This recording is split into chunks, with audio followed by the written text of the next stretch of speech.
Hey, welcome everybody. I am Jeff Hoskins, and yeah, that's the title is How to Get Your CISSP for Cheap.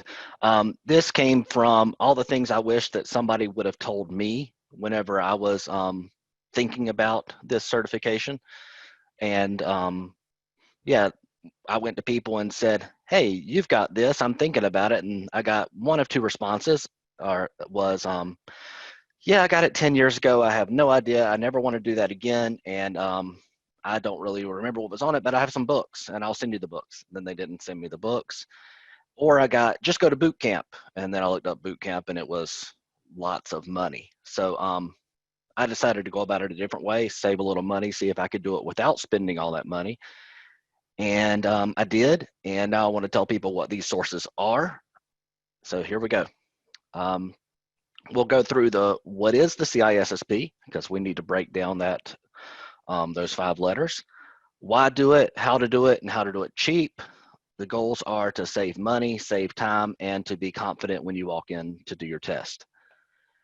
Oh yeah, and I've got a disclaimer on there that I'm not really, my opinions are not for any other companies or anything.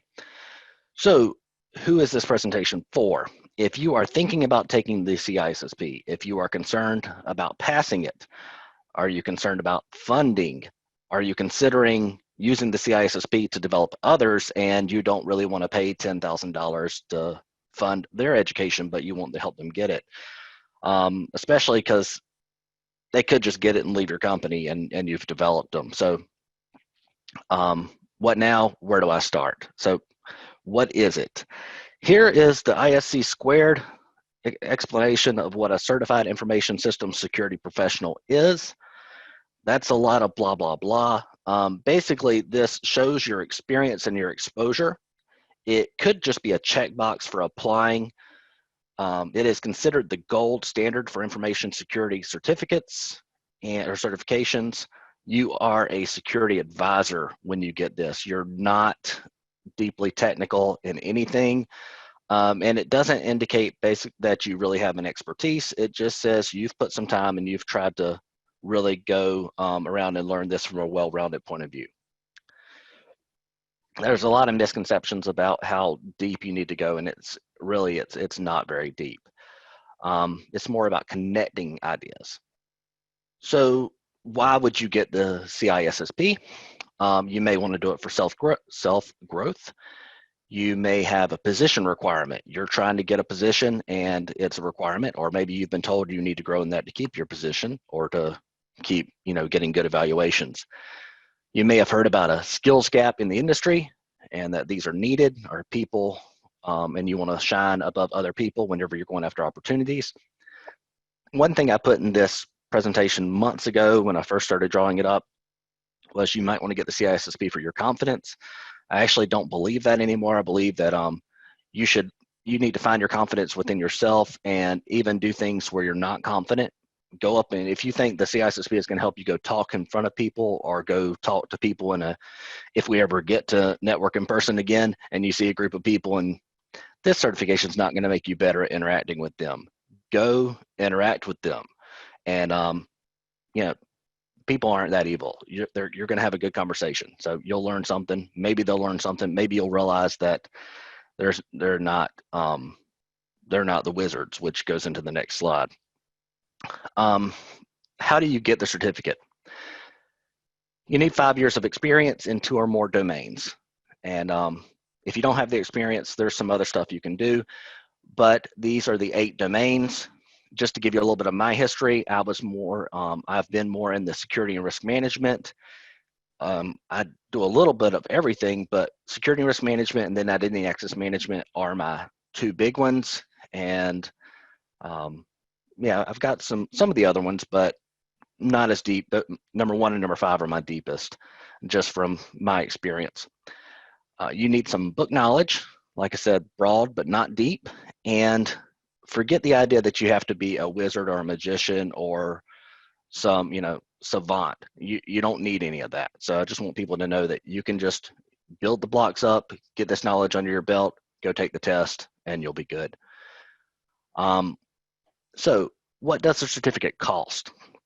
or what does the certification cost? You can, you might be buying books. You could spend hundreds of dollars on various books. Boot camps, that was one of the big things people told me to go do. They told me the company might pay for it. I had some, maybe if you want to go and you consider, hey, I got to go away for a week. But if you have to pay for it yourself, that's the boot camp, the travel, the lodging, the food, you're missing work. So all of that, I just didn't want to go after that in that way. Also, boot camp puts a lot of pressure on you, and a lot of them let you take the test on the last day. If I'm not ready, then I don't want to be pressured into taking the test. So I decided to try to get ready without boot camp. If I'd have failed miserably, maybe I'd have looked at it. You have to pay for the test itself. You're going to have the hassle of all of this coordination, and you know that's an overall cost, time away from family as you prepare.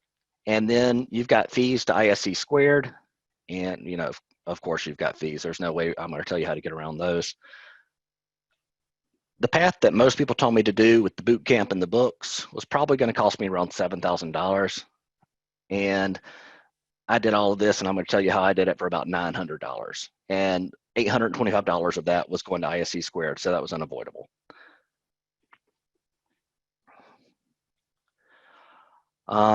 Okay, so how do you get the certification? What are the steps?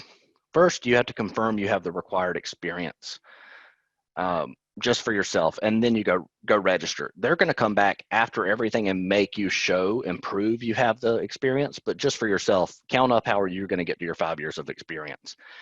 And you know, there's 8 domains. So if you were doing networking, that's one of the domains. If you were doing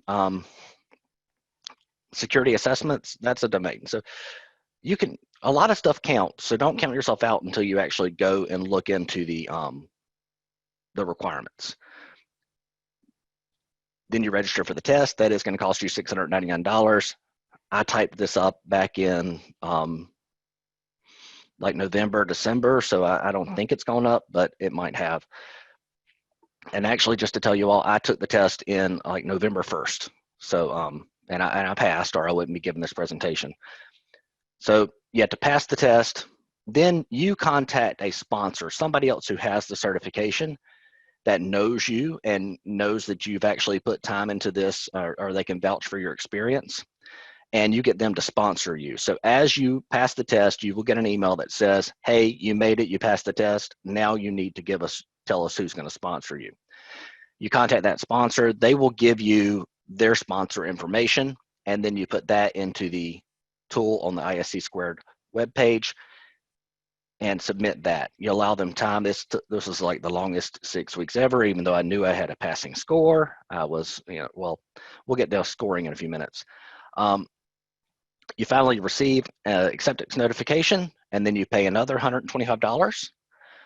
And as soon as you pay that, they say, wow, you're certified. You're always in this, from the time you pass the test until the time you pay that fee, you're in this pending phase. But as soon as you pay, you're magically certified at that point. And then for the rest of your life, until you retire or you decide you don't want to do the security thing anymore, you pay that annual fee because you never want to take this test again. You also collect CPEs. Those are going to be a requirement, but all certifications seem to have that, and you'll get some today. And then you can help advance the profession, help others. Just be a good steward of this certification and helping this be a good career path for many other people. All right, what are the experience requirements? Like I said, 5 years in 2 of the domains. I've told you I was in domain 1 and domain 5 for the majority of my experience. If you don't have that, you can get 1 year of experience by showing that you have a 4-year degree in a relevant relevant 4-year degree, or that you have another security credential. You can look up the exact requirements on the CISSP website. I did put the URL there. You're going to need to become familiar with that site to go forward anyway. You can pass the exam without any experience and get an associate level credential. And I didn't really have to look too deep into that because I had the experience, but you can do that if you just want to get ahead and have it, and then it'll turn over when you prove the experience. Okay, so what is the test? How does the test work? This is something that um, made me pretty nervous to think about. So first of all, you're paying your $700. I can't help you get around that. That's your biggest fee. So the way the test is these days, and this is not the test that people 10 years ago had, but you get 3 hours. You will get a minimum of 100 questions and a maximum of 150 questions. And the tool is dynamic. So if you are showing that you are not showing expertise on some questions, it's going to give you more questions in that area to give you a chance to show expertise. If you do answer well and show your expertise, it'll move on to another subject. So that tells you it's going to be dynamically changing as you answer. Out of the first 100 questions, 25 of them are going to be test questions that don't even count against you. They're just seeing if they work, if they look like they're good indicators of somebody having mastered this knowledge. At question 100, the test might stop. At question 110, the test might stop. At question 150, the test might stop. So you'll get to a point in the test where it has made a decision. The tool has said with 95% clarity, or whatever their algorithms are, they don't release the exact numbers, but it has said, I statistically know that you're good, or I statistically know that you're not good. So at 100 questions, it could stop and fail you, it could stop and pass you, or at 150, it could stop, or anywhere in between. One thing that leads people to doing is, if you go out into the Reddit forums, the subs or whatever they're called, or anywhere, you'll see people just posting, passed in 100 questions in 65 minutes, passed at 120 questions, didn't pass at 150. Don't get tied up in reading all that. Everybody gets the same, you pass or you fail. You don't need to know if somebody passed at 100 and think that means they're more valuable than somebody that passed at 110. Who cares? So don't perpetuate that. How many minutes you took? Well, you had 3 hours. If you took it in 65 minutes, okay. Somebody else took it in 90 minutes. They like to read more. Somebody might have been sick that day. Who cares about the minutes? So that's why I'm not sharing with you. I solidly passed, but I'm not going to say I did it in X and X. It's just, it doesn't help anybody. So I talked about the adaptive format and when the test ends. So if you don't like that, if you want the 6-hour test, you want it to be 250 questions, you can look at the non-English offerings, because they are still offered that way. And that's where I would hope that the room would giggle, but can't hear that. So I took it with that test because okay. The electronic test was not available when I took it. And I will tell you guys, it was painful. You know what I mean? Because you're sitting there that long, and it's the old school, style. I mean, when I took it, bubble boxes, like you took, and again, I don't know how old everybody is. So that's when I was growing up and you took the SAT and every other test, it was all bubble boxes. You know what I mean? Everything was, you name it, everything was bubble boxes. And yeah, it was a long test. Yeah. So now the worst thing about the test for me was I was gonna say, when you take that test and the old one, you do not find out immediately. I don't know if they do now, but in the old days, you know what I mean? You found out weeks later, where at least with the electronic test, at the end of the test failed. Back then you did not. So there is a delay there, and I'll talk about that. You hit a certain number of questions and the tool says, okay, I'm good. And then you have to raise your hand. You're in the, the proctor room, and they walk over, and you raise your hand, and they walk over, and you show them the screen. It says, hey, I'm done. And they say, okay, thank you. And they do their checks on the system to make sure that you're not, being nefarious there. And then you walk out and you stand there, and then they check you out, and you have to sign some things saying you have to do a palm scan. And there's like this delay. And then a printer across the room prints out a sheet of paper, and what's on it, but you're not allowed to run over there yet because they're still doing their due diligence of making sure you haven't done anything bad. So during that delay period, you're like, what's going on? But eventually you get the sheet of paper. I see somebody's asking on Discord about how proctoring is working during COVID. I've seen a lot of people talking about that on different forums of how various tests are being proctored now. I don't know what CISSP is doing right now. I know that some people just couldn't take a test for a while, and then the test dates were hard to come by. So if you're looking for it, go into the site, try to schedule a test and see what it offers you. It may be offering something that is months away, or some people said that, wow, it opened up something tomorrow. I think I'm going to go take it tomorrow. And like, that may not be the best choice, but if you feel you're ready, it might be. So just to tell you what I did as I was going through this and what I wish people would have shared with me is I developed a next generation solution. I used some artificial intelligence, some deep learning, a little bit of blockchain. I put it all in one pane of glass, and that's what I have for you today. No, I'm not. Just kidding. But I wanted to cover all the buzzwords that you're supposed to say at a conference. So here's how you prepare for the test. First of all, you have to know the code, and that is the code of ethics. Don't steal training materials. You know, we're all in this industry where we know how to get to things, or we can find ways to share things. And don't do that. There's plenty of cheap sources. There's plenty of people putting out free sources. I'm going to tell you who some of those people are. And you don't need to go after something that somebody intended to charge for unless you're willing to pay for it. So now, free trials, take advantage of free trials. So, and I'm looking at the Discord. It looks like proctoring stuff. Okay. So the code of ethics, you'll need to know this in order. The canons you see there, there's 4 of them.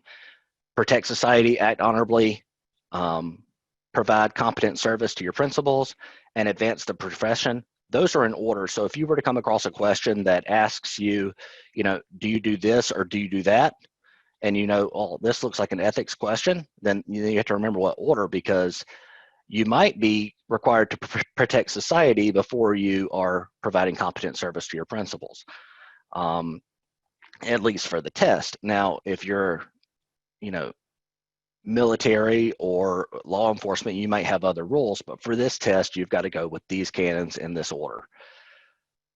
Those are also available at the ISC Squared website. So here's the sources that I use to get a well-rounded test preparation. And the idea is I don't want you going off and thinking you need to buy everything. A lot of people will tell you, go buy all these books, go do all these boot camps, and you could spend all of your time, you could spend all of your money, and are you really effectively using your time and money? So I'm going to tell you some videos, some books, some test simulators. And then after you do that, you'll need to learn you'll learn your weak spots. So you need to learn how to go after those weak spots. And then the immersion part, that's putting it all together. I believe that's one of the most important parts about this test, is that it doesn't ask you things all from one domain at the same time. It'll ask you a question that actually interacts with 4 different domains and lets you make a risk decision. So that's where the immersion comes in, is making a risk decision. And then time wasters. I'm going to tell you some places where I wasted time. I thought they were going to be good sources. They seemed like they were going to be good sources. And now that I've taken the test, I realized that they were leading me astray. So 3 free video series, and these were free back in February, March. But they still might, so we'll just go through the list. Cybrary, Kelly Handerhan series. This is multiple hours of her explaining everything you need to know for the test. This is a great series. You need to sign up for a Cybrary free account. But about a month ago, I heard they pulled her videos off of the free site, or off of the free offerings. But Cybrary is always shifting stuff around. So she might come back onto the free. She might have fallen off the free because my account got to be 6 months old, a year old. So she wasn't free to me anymore. Look for her videos. Also, on Cybrary, there's always, once you sign up for a free account, you can look up in the corner of the page, and they're always saying, hey, sell-ins today, everything's 50% off. Sell-ins tomorrow, everything's 70% off. There's always an offer to get a membership to Cybrary. So if you need to get a month in there just to see her videos, that's worth it. The next set of videos is FR Secure, and those are always free. That is I believe they're in Minnesota. It's a security firm, and they are just offering a CISSP mentor program. You go up onto their page, I believe it's under the events tab. They've done it for several years. There are like 1,000 people taking it this year. You're a little late to sign up to take it synchronously with them. They're wrapping up their program right now, but they post everything to YouTube. So I didn't take it synchronously when I did it. I used their 2019 videos, and they were on YouTube, and I watched all of their videos, and those helped me. So that was my second exposure to all of the material. Then later on, I found out about CBT Nuggets. They had a 1-week trial where you get to listen to the guy that it's a guy's training site, and he probably speaks at BSides as well.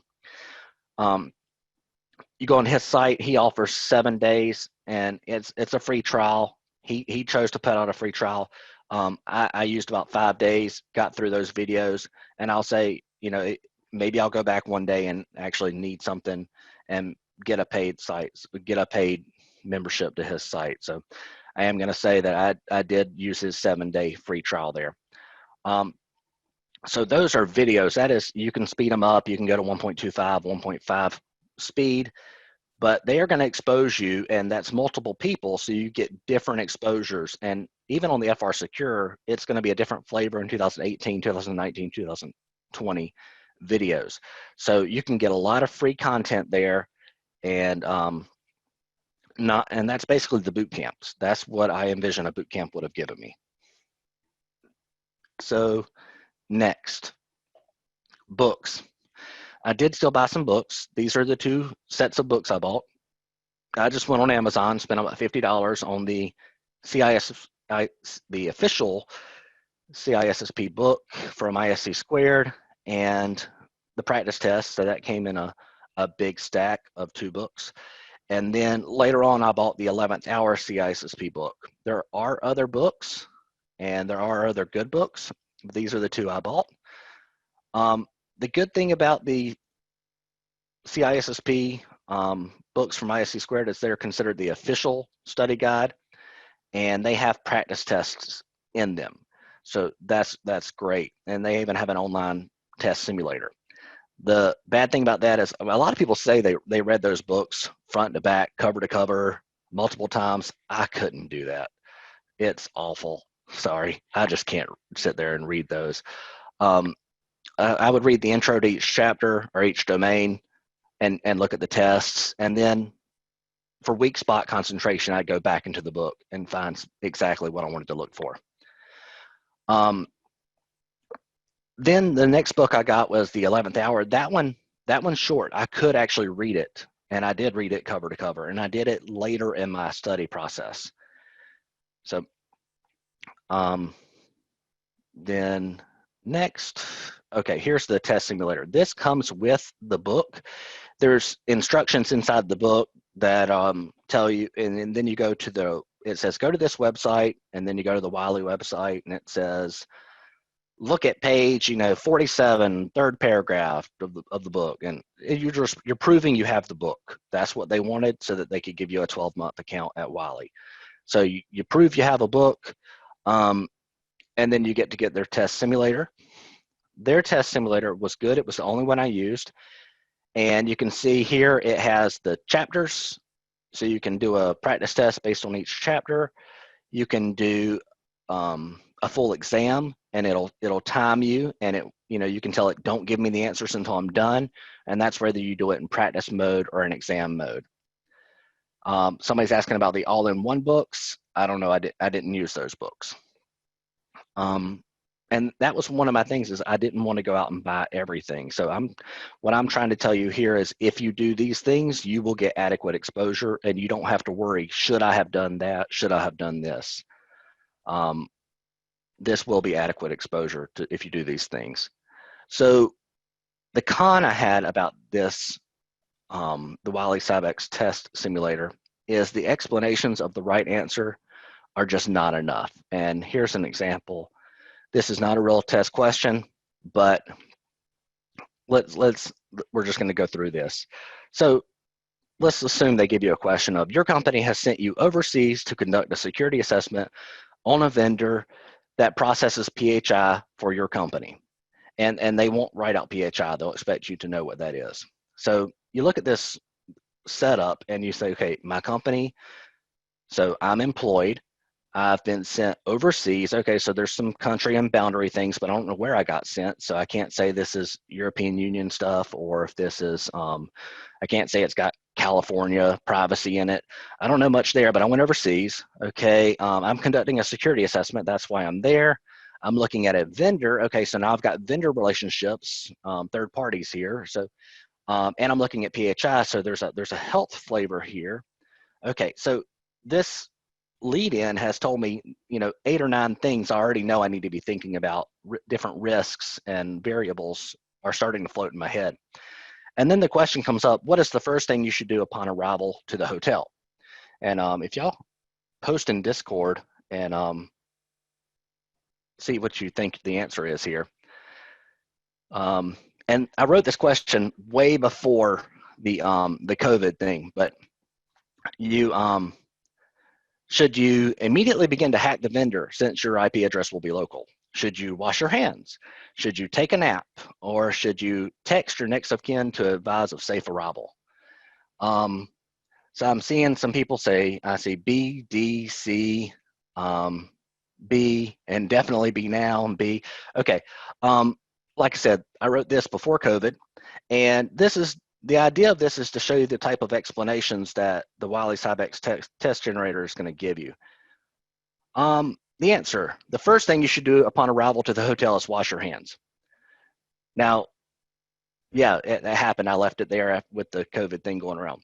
But to me, I don't see that as being an explanation. So I want to know, well, why did they think that? Because, yeah, I can look at A and think, yeah, I'm not supposed to just go hack the vendor. That's something I need rules of engagement, and nobody has told me I had that, and that's not all a security assessment is. So I can pretty much write that one off. It's probably illegal. I could wash my hands, I could take a nap, I could text somebody. Well, those are all three. I don't know how security relevant they are. And so you're kind of looking at these, I don't know how to choose among those three. My wife is going to tell me to text her, but that's not something the book told me. So some of these questions you'll be looking at confused as to why. And the test generator is not going to tell you. So that is something that's a little bothersome about that test generator. And like I said, it's a fake question. There's no right answer. There's no wrong answer. But, well, I would say hacking them without, proper authority to do that is probably the wrong answer. But nobody said do A. So there we go. Good job. The next thing, so that's the reason I'm going to tell you that there are some other test simulators that you might want to look at, but they're going to cost more. So after you've done the videos, after you've done the test simulators, then you're going to find out your weak spots. And that's whenever I think you should go and read the book in depth. And that's when you pull out YouTube. I don't recommend you going to YouTube and just typing CISSP training.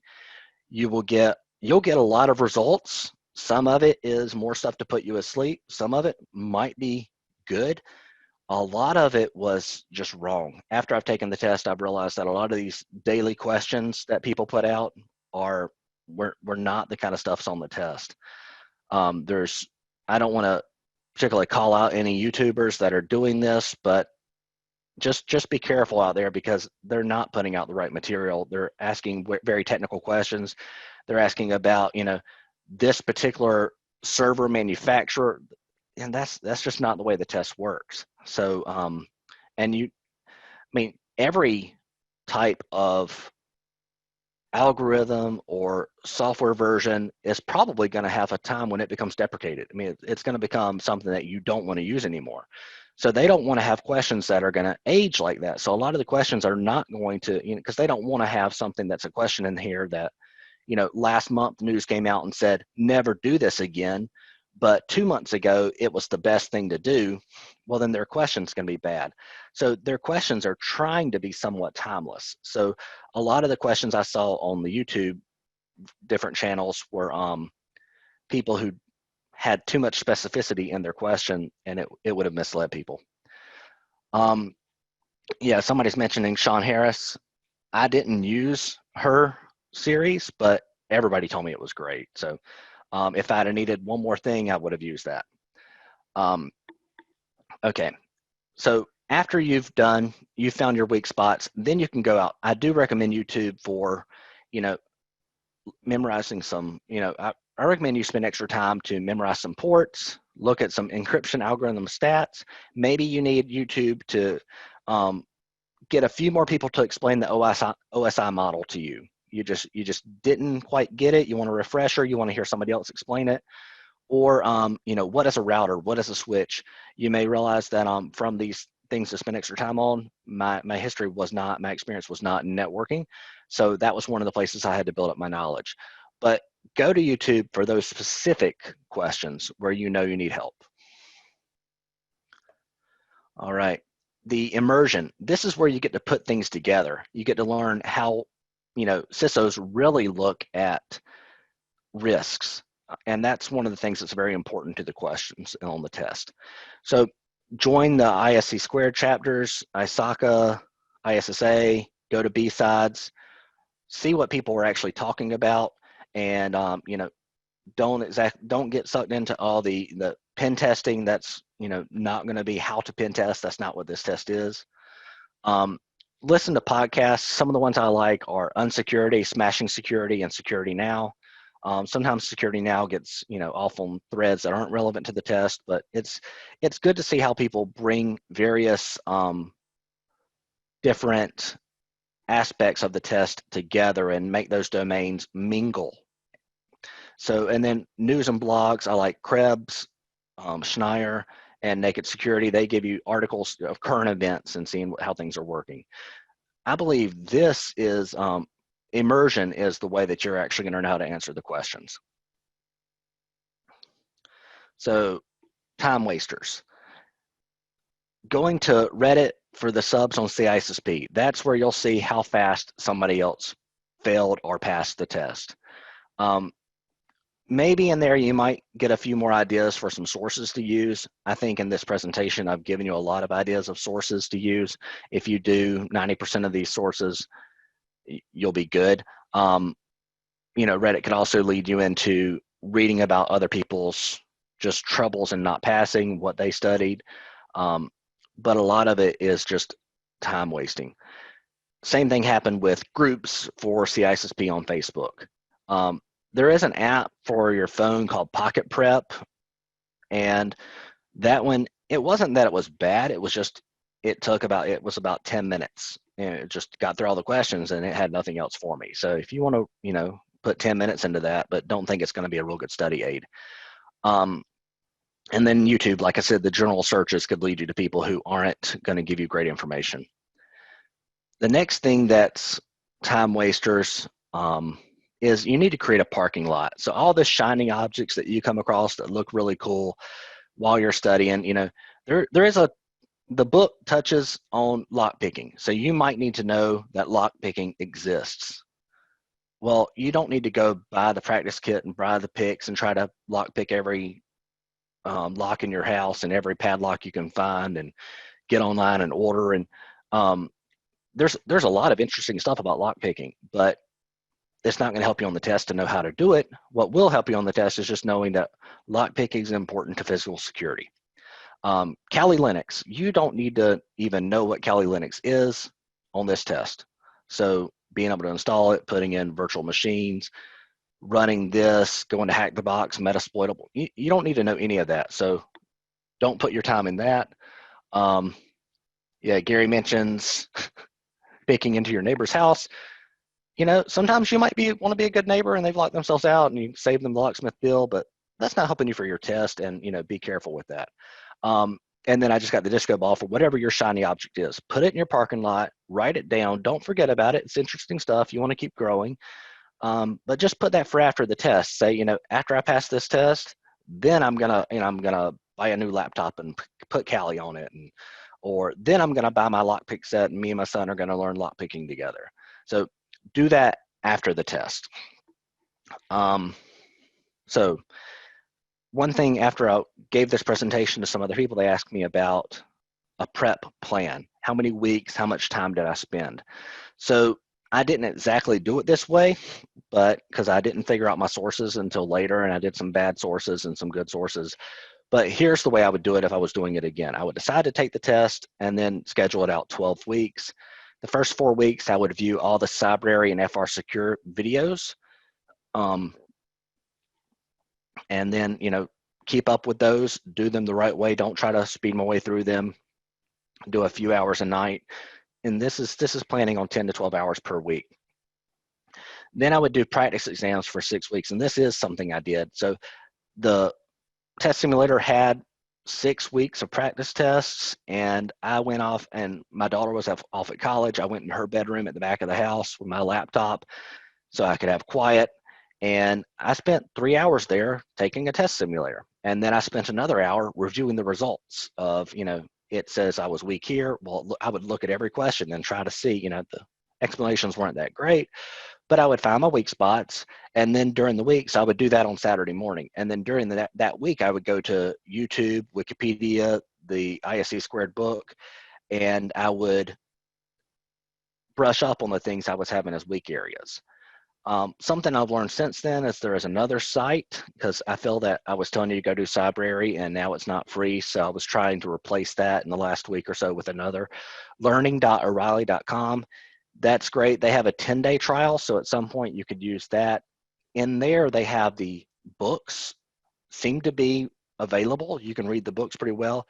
Videos are not going to be available in your trial, but the cost wasn't that bad for that, if you want to get a month of that membership. So I would do that for the next 6 weeks. I was always hoping to get up to 90% on the tests, but really I stayed in the high 70s. I was 77, 81, 88, 89. I kind of stayed right there near 80%. I wanted to be higher, but that's where I was coming out. But I'll tell you that worked out very well on the test. So I was not a barely passer. So I recommend if you can be around 80% on that Cybex Wiley test generator, that worked out for me. So then I did spend a week and did the trial version of CBT Nuggets videos. Those were good. That was, another way of just getting another exposure. And then I read the 11th hour book, and then I took the test.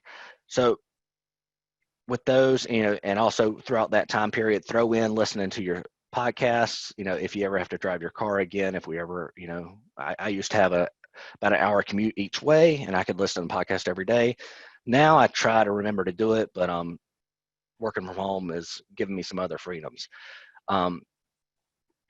You can read the news sites, and attend your local InfoSec groups like BSides. Maybe your town has others. I'm in about 3 or 4 of them in the Columbia area, but those also just give you a chance to mix these ideas and overlap these domains.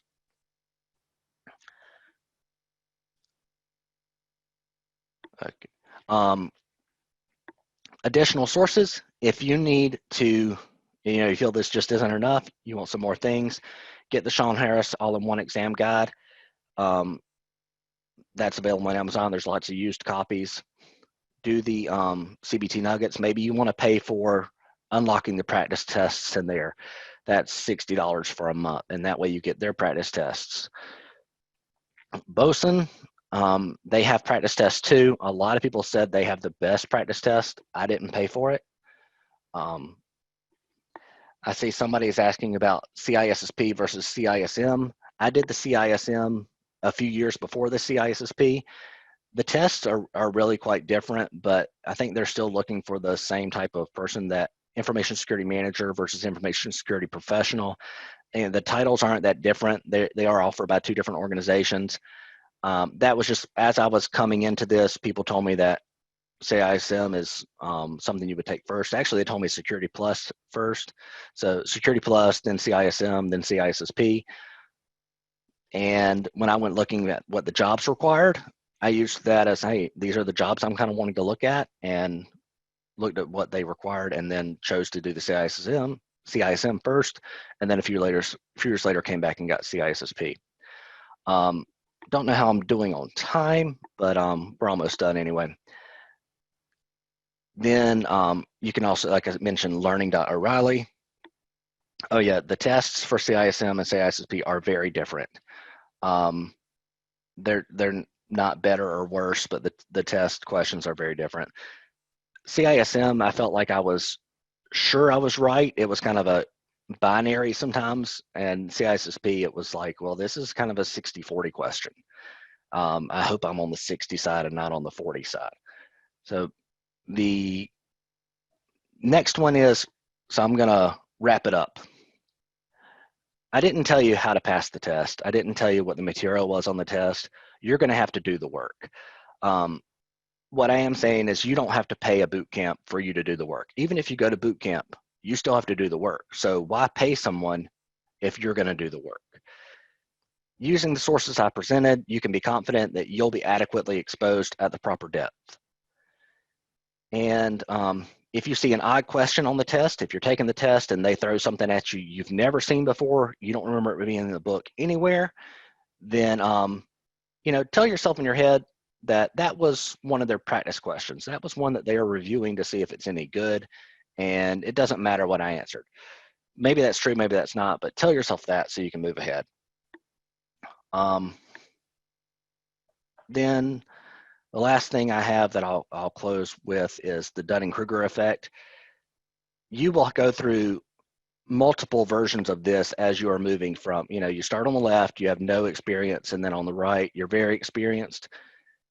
As you're getting prepared for this test, at some point, you're going to feel really confident. You're going to think, I know everything, I'm good. Well, you don't know everything, but you're going to think you're really good at this. And then the next week, you might fall off of that Mount Stupid peak and be in the valley of despair of thinking you don't know anything. Just know that in doing that and going from thinking you know a lot to thinking you don't know a lot, you have moved forward in overall in what you know. So I also like to use this when I think about my teenagers and their readiness for life as an adult. So, but keep that in mind that it's okay. Even if you feel like you're in the valley of despair, you're still moving forward closer to expert. Here's all of the study materials put on one slide. So if you weren't taking notes, then you could have them all in one place. And then I'll offer for you all to ask questions. Also, in watching the other people giving their presentations, I noticed a lot of people asking for slides. So I went and just created a GitHub. And the only thing on that GitHub is these slides. So that way y'all could go out and grab them today. You can just go to GitHub and look for the repository cheap CISSP, and there's the slides. That's all I have on the, I'm gonna look at Discord, or Shane, if you wanna tell me if any questions have come in. Let me check real quick. I didn't see any a second ago. People were doing more comments. There was, go ahead. Yeah. I see a background question. And so my background is management consulting into project management, IT areas, and then those IT areas suddenly, or not suddenly, merged into always being security areas. So I was helping different security areas get their processes better, and then get their tools, new tool installs. So doing IT security project management, and realized I liked working with those teams, and joined those teams doing risk assessments, helping companies improve their security posture. So more in that, working in the office of the CISO, and now I'm deciding strategy for various aspects of tools we want to improve or different risks we want to minimize over the next few years. So that's my side of it. It's not technical. I'm not networking, not a programmer, just more of that risk decisions. So Jeff, there was one a little ways back, and it was a few. But if you had these kind of certifications on your goal list, and you had to pick one, would you pick the CISM or the CISSP? I tell you, the CISSP gets you more calls from recruiters. So if that's what you're looking for, then it's gonna, it's more difficult, I believe, than getting the CISM. So if you just feel like you need to get one and you want to be done with it as fast as possible, I'm not going to say a CISM is easy, but I would say that was easier for me. The CISSP, though, the recruiters do call more.